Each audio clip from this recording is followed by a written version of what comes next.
welcome back to the 212 and the 305 podcast. I'm your host, Anil Melwani, and just took a little break for extension season. Had to stick to my day job, as I usually like to say. So got those done.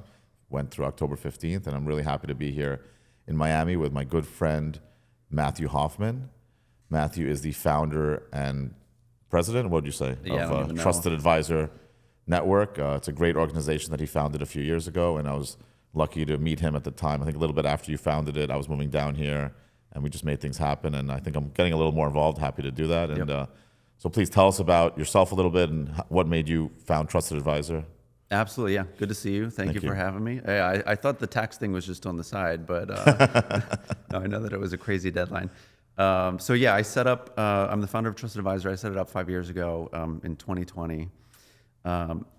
Prior to this, I had a tech company where I largely worked with business managers, folks kind of like yourself, mostly accountants, with music, entertainment, and sports clients. So I'd spent a lot of time in that world, working with advisors that work directly with music, entertainment, and sports clients in some capacity.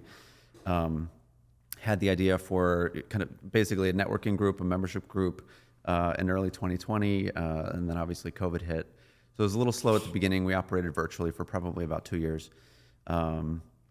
But yeah, really took off in around 22. I think we got here in 23. We started in LA, then launched New York, Miami, Nashville, and Atlanta, probably around 22, 23.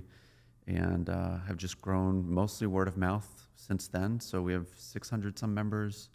Now we do stuff internationally. We do a lot in London, Switzerland, and we're looking at Dubai for early next year. Oh yeah, we have to talk about that. I got your email, but we have to talk about Dubai. But does that mean, so you're based in New York, and you always have and still are, but you started at something based in LA? I'm a little curious, how did that go? I think half of the group still thinks that I live in LA, but I don't. Okay. And even our website is .la, right. That's just where we started. What made you start in LA? It was, over the years when I had that tech company, I was working with a single family office in LA. Okay. They were based there. We built this tech. I was basically just pounding the pavement. This is back in 2015, 2016. Meeting anyone I could, and kind of fell into the world of, the accountants out there. A lot of them have entertainment clients, and they ended up being the right fit for what we had built with the tech company before. And I just think, in LA, everywhere you go is so entertainment and music heavy in general. The advisors, the banks, folks at City National and whatnot, a lot of the business managers and attorneys. Just it's so baked, I think, into Los Angeles, right? That even we weren't exclusive to Los Angeles, but I only knew really a handful of folks in New York, even over 5 years of running that company. Okay. I think in New York, each city, we'll get into it. I think each city is always different. The culture is different, even when you're dealing with music, entertainment, and sports across all of the cities. Right. Well, we can get into it now if you want. I mean, obviously, mainly focus on New York and Miami, but I'm happy to talk about anything. I'm going to Nashville because of you next month, so I'm excited for that. So me too. Please, talk about the cities. Yeah, I think that's the one thing. We're still figuring that out. I don't think that there's a silver bullet. We've been at it for 5 years, so I think now we have, we've been here for about 3 years in Miami. So we host things about once a month in Miami. So we've been here, the same in Nashville and Atlanta. We've been here for quite some time. But I think as we've grown, as we've matured, and also as there's almost a honeymoon phase. I think at the beginning you launch something, folks show up, but getting there repeatedly, especially building it over 3 years, it does take time, dedication, getting to know people. It's a lot of relationships. For us, New York was the second one that we launched, after LA. Right. And is still, there's definitely an industry there. I think you have to dig a little bit more, right? The business managers and the folks, I think, tend to be a little bit more, I wouldn't say like less outgoing, but they're like you have to dig a little bit. And they do it on purpose because I think that they get targeted so much by all sorts of, people and advisors that want to do business with them. I know for me, cold calls from financial advisors, I'm a very open-minded guy who likes to network, as you know. Yeah. But financial advisors, I don't want to say they're a dime a dozen, but the amount that approach me when they hear I'm a CPA, and I'm like, all right, just, Yeah. I want to be friendly, want to be open-minded, but I have such a big personal and professional network. It's come on. Yeah, exactly. I think our whole thing with our group, it's 600 members, which is a good number, but it's not crazy. And I think, I didn't raise money for this. We've bootstrapped it basically. Right. what I always say is generally the folks in our network, the ones that we focus on, I think kind of our goal with everyone is that they already have a book of business in music, entertainment, and sports. They do what they do. And it's not exclusively accountants, it's attorneys, it is investment advisors, but it gets into banking, it gets into all of the personal side, family law issues, crisis management, private security, private aviation, fine art consulting.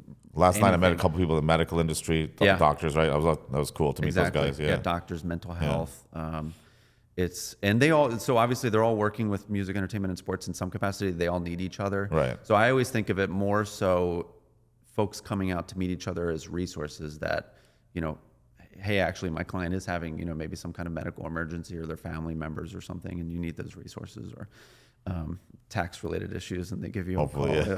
Definitely met some great people. With enough heads up, but yeah, I think it's always very resource driven. Back to the cities. Going back to so Miami, I think is what we launched third. So after New York. Okay. So it was pretty early. Okay. I think for us, there's the joke, that it's the sixth borough. Right. Of New course. York City. Hey, that's the theme of the podcast, right? Exactly. So yeah, you hit the nail on the head. It's a short flight. Love coming down here. So many people are back and forth. Right. It's a lot of New Yorkers, I think, especially through COVID. There were a lot of people that moved here in the last 5 years. And it's just, it really is almost a natural extension of New York. Now, it is a lot different. I think the interesting thing about Miami over the years, especially reflecting a little bit, is how international it is. Right. And sometimes we don't find that as much in LA and New York. Obviously, they're big, but a lot of the folks that we meet in New York and LA are not necessarily international advisors working with international clients. It's usually a subset. Here it does pop up quite a lot. So now we do quite a lot of international in the UK, and we're expanding internationally. But I think Miami actually was one of the first, markets or chapters that we were in that really had a big international focus. Obviously still does. Yeah, and I love that because I think we've spoken about my alma mater, Babson College, which I think hopefully going to do something with them. Like I didn't think about this when moving down here, reconnecting with that alumni network. Friends I had from when I was there 25 years ago, but the Brickell campus and meeting so many new people, mostly because of the Latin American influence. But it's been a great thing for me, again, personally and professionally, to meet all these new people because of Babson's LATAM presence or whatever it is. And then, of course, I'm opening a campus in Brickell to expand their MBA program from Boston down to here. Yeah, fantastic. So it's nice. I totally get it, and it really makes it just more of a vibrant city, more exciting, just everything, Yeah. Yes, New York, of course, has that international aspect to it. One of my niches is the people who work with, for, or around the UN, the United Nations. Yep. I didn't target that. I fell into it. And now I still get, I don't even know this. I always see the diplomat plates and they look awesome. Right. Yeah. Those. And I always say there's not really death and taxes. There's death, taxes, and a G4 visa. G4 visa, you're pretty much exempt from taxes because G4 means you work with the UN. Yeah. I don't want to get into too technical stuff now. I didn't know that. Yeah. So anyway, I have a little bit of a niche into that because New York, I see the international aspect because of that, the UN. But then, of course, coming down here, didn't silence the call. Sorry about that. But anyway, so yeah, it's really not just the sixth borough, but the international aspect too. Yeah. Really makes it a easy transition back and forth. If you're here was a good education, I think one of the things about our group too is the folks that specialize, especially internationally or that travel a lot, even between Miami and New York, I think tend to get a lot out of the group. Right. Each city, like Nashville, Atlanta, LA, and New York, all of them, they're all bubbles to some extent. People kind of know each other. If you're constantly going, maybe just networking in your city, I think that you do kind of limit yourself to some extent. Right. No, of course, yeah. Especially in this world where everyone's working from their, virtually Zoom, this, that. Like you can do business in other cities without being in that city, right? Yeah, exactly. Cool. So we've talked about the different cities. What about, any other tips in terms of people who expanding to other, maybe not just Miami, but tips for people who want to expand to other, besides trying to maybe speak to you, join Trusted Advisor, any other tips for people who want to expand to other cities, other countries? Because you've done it so fast and so well. Just build the trips, get out there and meet people. That's what we do. And myself and our whole team is basically just constantly do that. Right. I think the other thing though, because we've been kind of reflecting within our team this year, because we're year 5 now with our company. And so we spent some time this year kind of reflecting about the chapter structures, about how we work with members like yourself. I think we should talk about that too. But one of the big takeaways there too was that you don't need to constantly meet new people. Often it's best to just go catch up with people, who you already met before, right? Even if you know them really well. Sometimes, especially going to meet them in person, we see it at our events because it's kind of it's a tight knit place.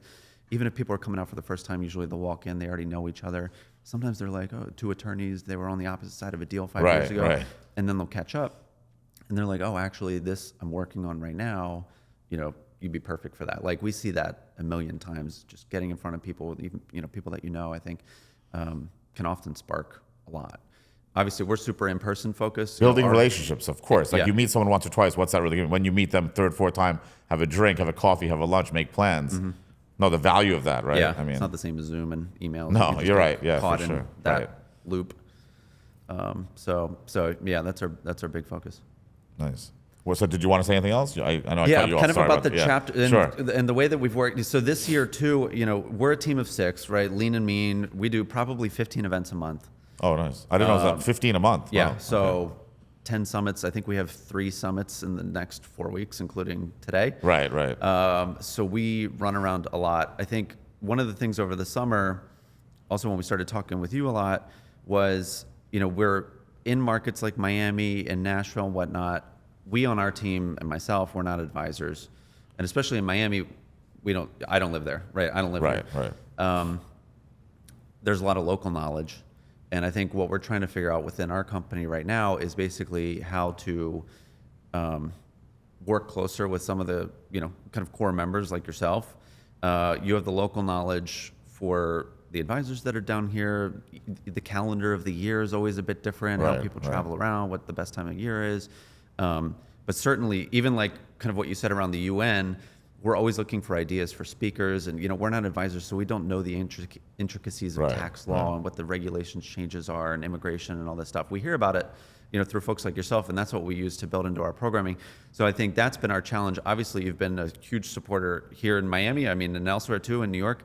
But I think that's our big challenge, at Trusted Advisor right now, is to figure that out. And obviously, it's amazing. Making sure the topics are current, but what people want to hear, the venues, the activities, just everything that we're doing, to kind of work, I think, more hand in hand with key members like yourself, which is also what we're doing in Nashville in 3 weeks. We've been working with one of the business managers there.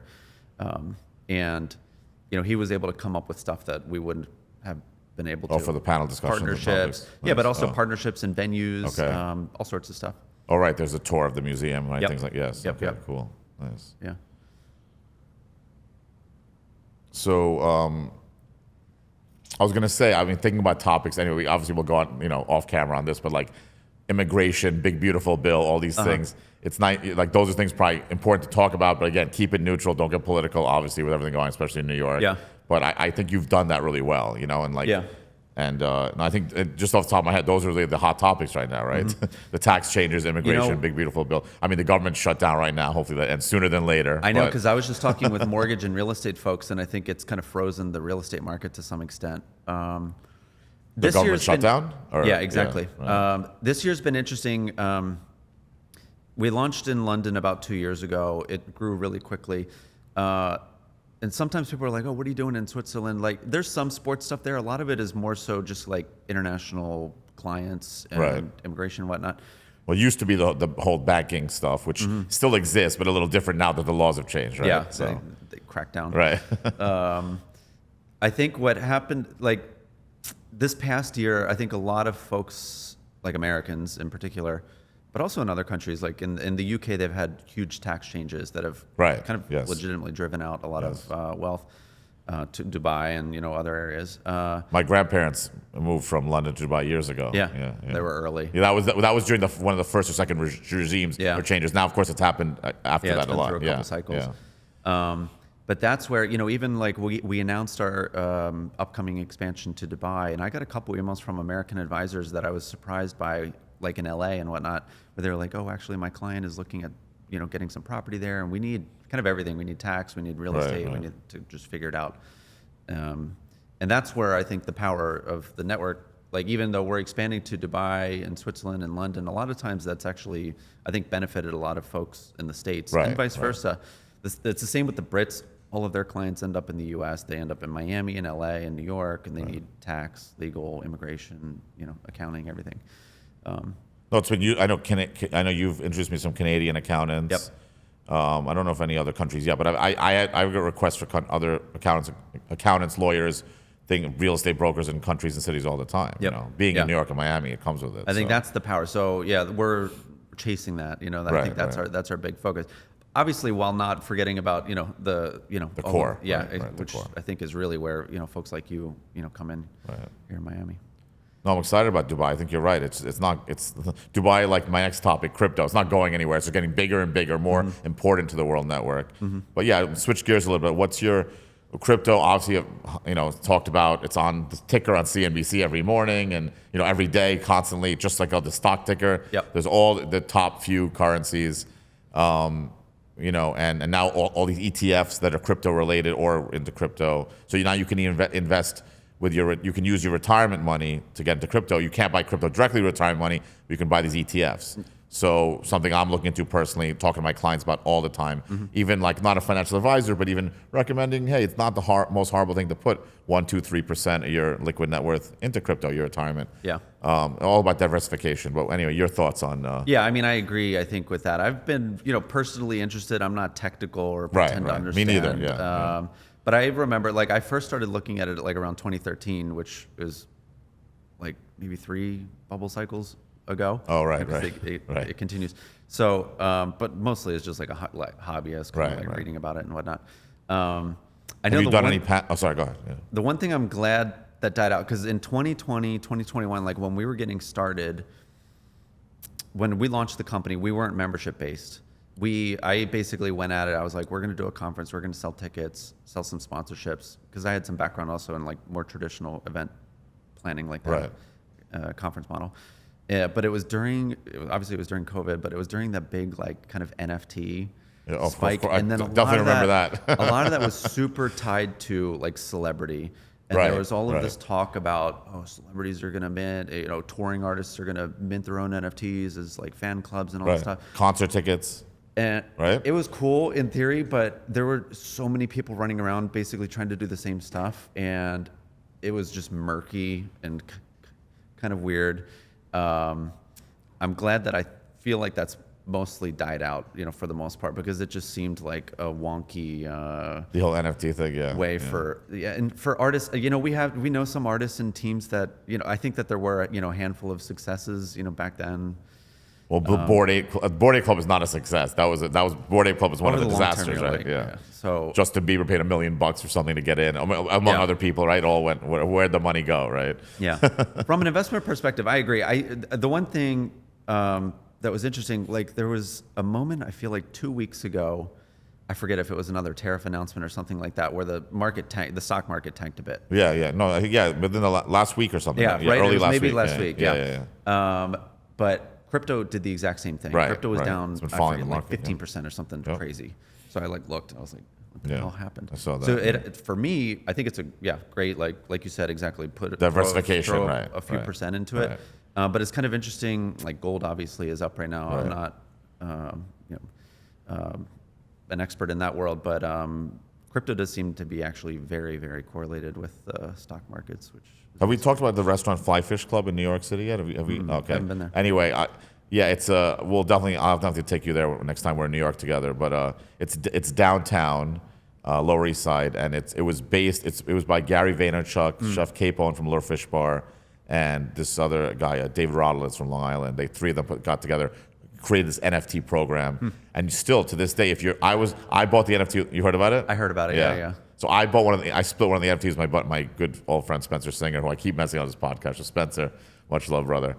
We bought the NFT together. We're both members, but other people we know, I want to say other names, have paid to join it in our network, and it's a cool concept. But so anytime I think about NFT, I'm like, or at least whatever little bit I put into NFTs, at least I got this membership out of it. That's true. It's a very cool spot. So, but anyway, have you dealt with taxes related to this? Because of course, a lot of.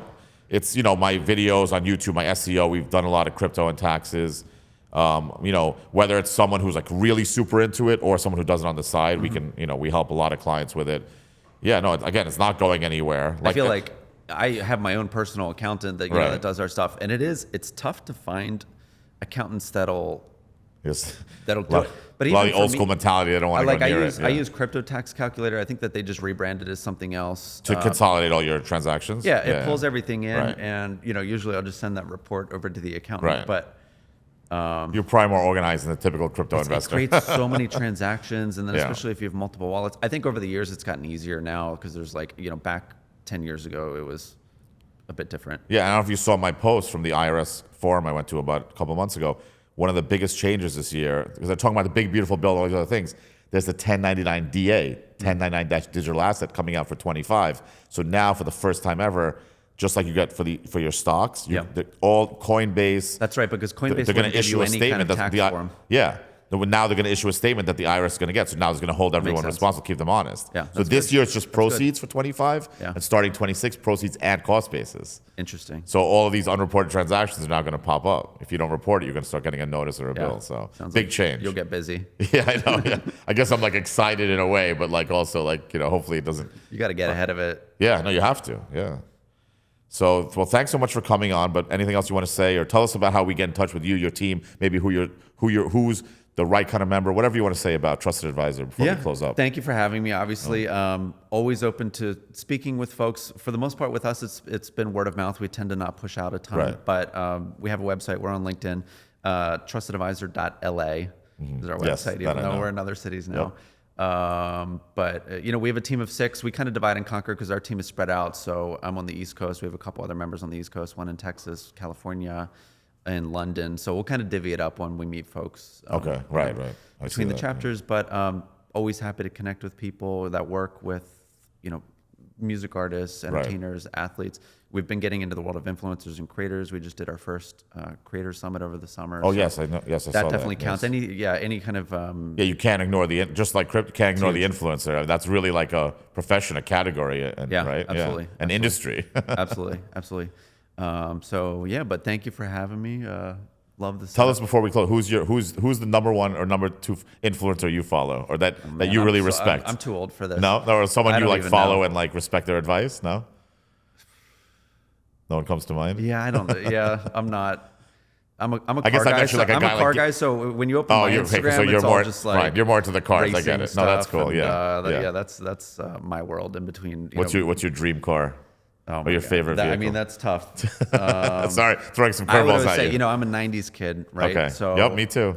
McLaren F1, I think, is it. Okay. It has All the right, seat cool. in the center, which is wild, and that it has 3 seats, but the driver always sits in the center. It's Oh beautiful, wow. beautiful Okay, car. I'll check it out. But Cool. Thank you very much, Matt. Nice to have you. absolutely, thank you.